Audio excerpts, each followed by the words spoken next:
Hello everyone. At the end of my message to Mike Postle, I will give my usual weekly update on my results for this last week from the 9th to the 15th of March. This message is directly for Mike Postle. Mike, this is not a if you did it case anymore. Everyone knows you did it. The poker community is filled with clever people, and everybody knows you did it. Even your case became so popular that probably millions around the world have seen your face and heard your name. Now you are associated with someone who's a cheater. You sat down with people at the table, you befriended them, you bought them drinks, you laughed with them. Meanwhile, you were stabbing them in the back constantly. What you did is not just like an impulsive mistake where someone does something in the heat of the moment and then regret it later. What you did was cold-hearted and calculated. I don't know what your situation is and what your psychological fabric is which led you to do what you did.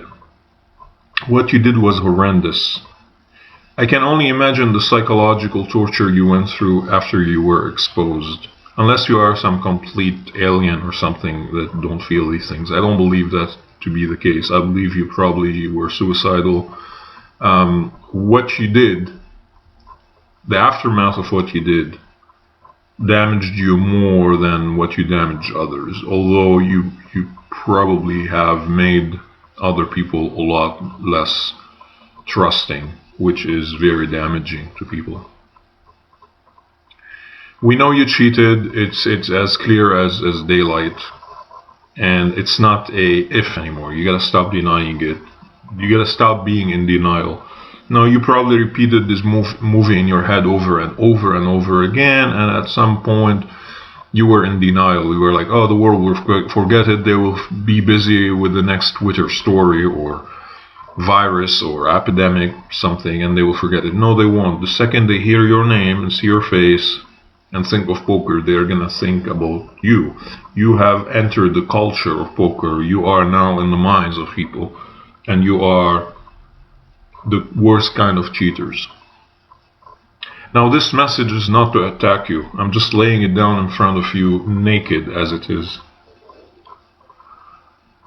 My advice to you is to stop being in denial that this will go away. This will not go away. The only way for you to play now is to probably play under some like family member name on the internet or something.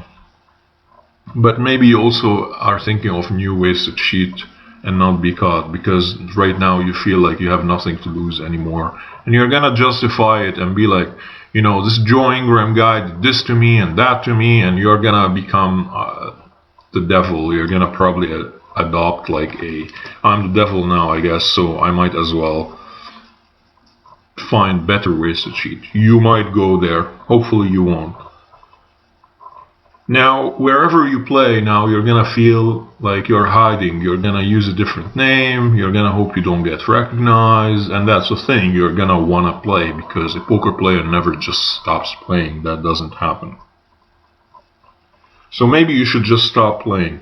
But my advice to you is the following, regardless if you're gonna play somewhere or if you're not going to play somewhere. You have fallen from grace. There is no recovering from that, more or less. You can turn your life around because of what happened. And in order to do it, you have to come clean. Everyone knows you did it anyway. No one is fooled anymore, unless someone is a total idiot. We all saw the videos. We all saw the patterns. There's no question. Like, there's zero question in any intelligent mind that you are a total cheater. So you come clean through a press conference, a video, a long article, or whatever.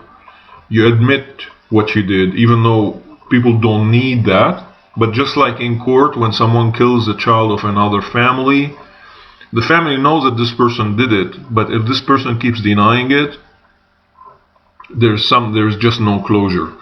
In order for the family to get closure, the killer has to tell them, I'm sorry for killing your child.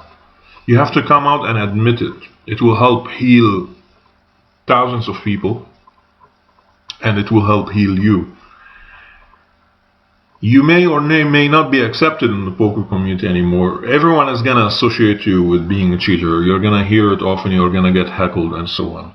But there's you know how they say the truth sets you free. This can be explained in different ways. But when you come out and say the truth and you live your truth, you will be free. You cannot. There's nothing worse that can come out after that. You come out and say it. Maybe you can explain psychologically what you were going through for doing it, but don't give it as like an excuse. Like, don't justify it. That cannot be justified. You come out, you tell what happened in all details. You tell people how you did it, what kind of technology you used. If your buddy that helped you cheat wants to admit it or not, that's up to him. Maybe you can include him in your story, maybe you won't. I don't know if you're gonna feel like you're backstabbing him and so on. And then you just turn your life around, man. You live with integrity, whatever it is that you do. Whatever it is that you do for your family, for yourself, for your daughter. Change your life around, focus on something new, get good at it. And just move on with your life and get the most out of it. At least you will be remembered as someone who finally came out and admitted it. A lot of people will respect you for that, and it will be a lot better than just living in this denial. So that's my advice for you. Now for my weekly update from March the 9th to March the 15th. On my main site I played 64 tournaments. I made the money 8 times only. One of them was a large cash of over 800. Now my buy-ins are pretty small. My average is probably around $5 now, but that tournament was over 300. I had qualified for it. Made the money in it.